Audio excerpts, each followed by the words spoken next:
It is important to remember it's not just ourselves that we need to consider keeping safe on our farms or when we're out on a public road.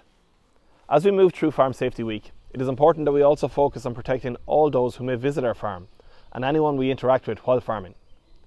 The legislation around safety on farms, and indeed all workplaces, requires that we provide a safe environment for any visitors to our farm.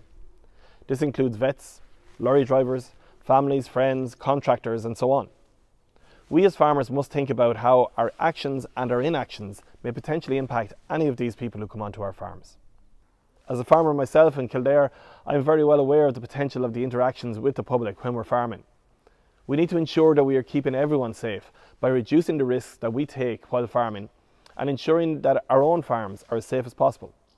So remember to always think safety first, farm safe and stay safe.